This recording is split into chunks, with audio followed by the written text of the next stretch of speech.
सर्वमान्य जीवन जी विशिष्ट अतिथि के तौर पर और डॉक्टर सुची सिन्हा मैम मिर्जा गालिब कॉलेज के प्रोफेसर हैं। इन लोगों के माध्यम से दीप प्रज्वलित कर हम लोग इस कार्यक्रम की विधिवत शुरुआत कर रहे हैं।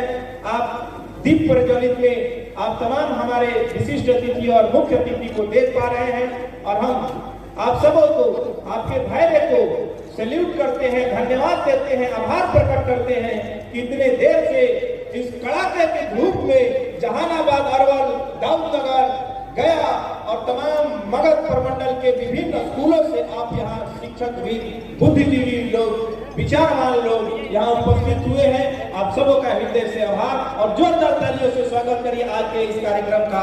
और यहाँ जो बहुत सुचारू तौर से अपना 100% एफर्ट लगाकर अपने स्कूल की बेहतरी की निरंतरता में अपना योगदान दे। आज जो हम लोग देव बाबू के कार्यक्रम में उपस्थित हुए हैं, इस कार्यक्रम की उपस्थिति में अभी आप देख रहे हैं कि हमारे समस्त जो है सारे बुद्धिजीवी मंच के लोग आए हुए, बुद्धिजीवी समाज के लोग आए हुए हैं। और इस मंच के माध्यम से हमारा यही संदेश रहेगा कि सरकार की जो नीतियाँ हैं, बुद्धिजीवी समाज के लिए कमज़ोर नीतियाँ बनाई गई हैं या बनाई जा रही हैं, उसको मजबूती से जब तक नहीं बनाएंगे हम तो हमारा समाज समृद्ध नहीं होगा।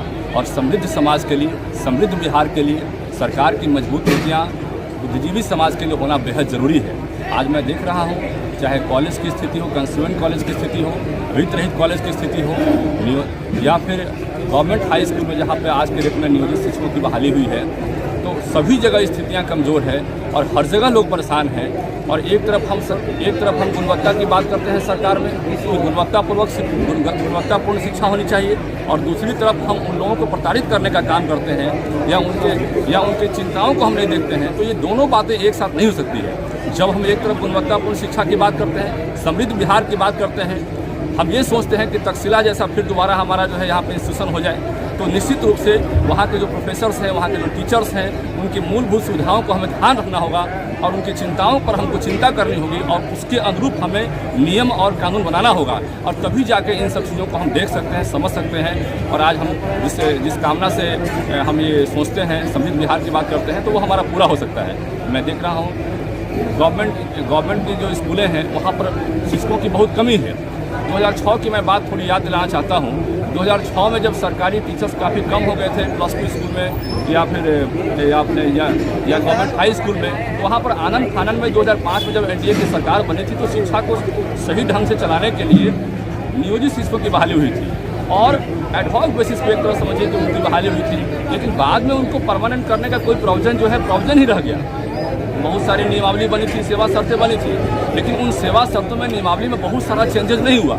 उस वक्त ये हुआ था कि भाई स्कूलें जो काफ़ी स्कूलें बंद हैं, उसको चालू करने के लिए, सुचारू रूप से एजुकेशन सिस्टम को ठीक करने के लिए, उसको पटरी पर लाने के लिए तात्कालिक रूप से नियोजित शिक्षकों की बहाली की जाए और उसको जो है फिर बाद में हम लोग ठीक करेंगे। लेकिन आज तक वो व्यवस्था वैसे ही व्यवस्था रह गई। अब मैं देख रहा हूं कि आज बहुत सारी मांगों को लेकर नियोजित शिक्षक जो हैं हमेशा सड़क पर उतरते हैं, सदन में आशा करते हैं कि हमारी बातों को रखा जाए, लेकिन उनकी बातों को भी सदन में नहीं रखा जाता है। नवल बाबू को देखते हैं, कभी कभी कुछ बातों को रखते हैं, लेकिन मैं बाकी लोगों को देखता भी नहीं हूँ कि उनकी बातों को रखा जाता है। बहुत सारी ऐसी चीज़ें हैं, मैं बता रहा हूँ छोटा सा एग्जाम्पल के रूप में। मैं 500 से अधिक हाई स्कूलों में गया हूँ। कई जगह ऐसा हुआ है जहाँ पे एक ही जगह पे प्राइमरी स्कूल है, एक ही जगह पे हाई स्कूल है, और वहाँ प्राइमरी स्कूल के टीचर का पेमेंट ज़्यादा है और हाई स्कूल के टीचर का पेमेंट कम है।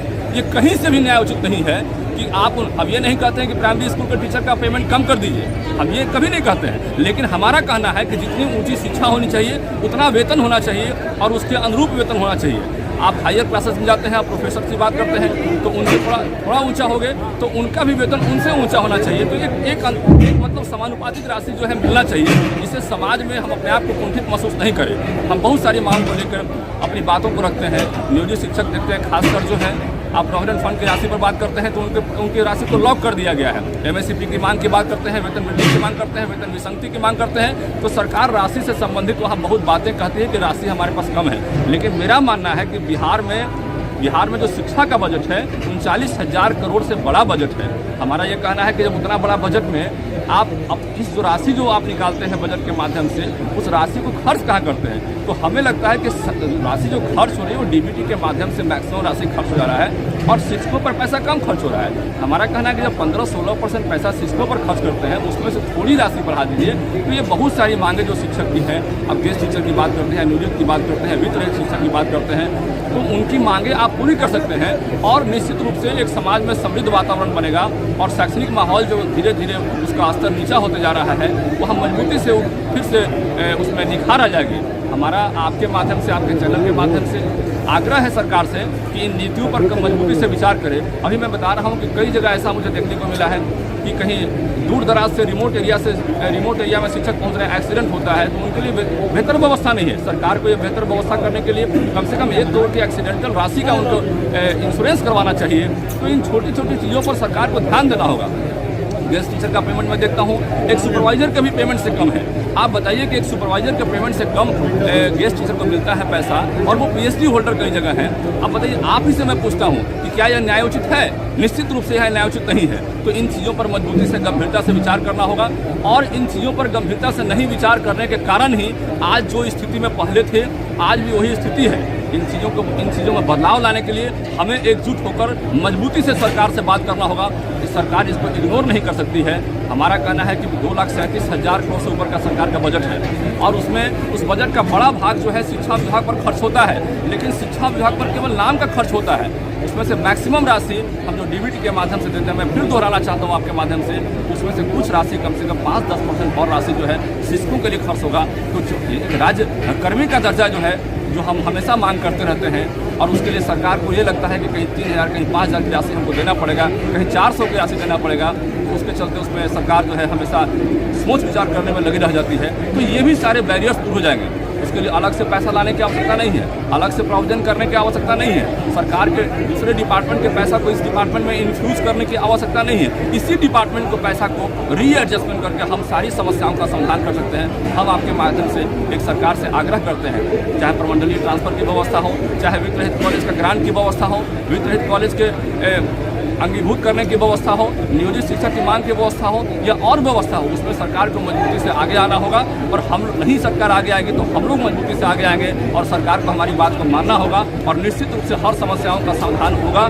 धन्यवाद। सेवा संकल्प जीवन का जी संकल्प क्या है? तात्पर्य अभी मैंने बता दिया कि सरकार यदि शिक्षकों की मांग को नहीं मानती है तो निश्चित रूप से सेवा संकल्प जीवन का है और मार्ग निर्देशन गुरुजनों का है। जो आज हमारे समाज में शिक्षित वर्ग हैं, उनका जो निर्देशन होगा उसके अनुसार हम चलने के लिए तैयार हैं और संकल्पित है अंदर से और दृढ़तापूर्वक संकल्पित है। इसीलिए मैंने अपने देखा होगा कार्ड में भी लिखा है कि मार्ग निर्देशन शिक्षक जनों का और सेवा संकल्प जीवन कुमार का। जी धन्यवाद सर।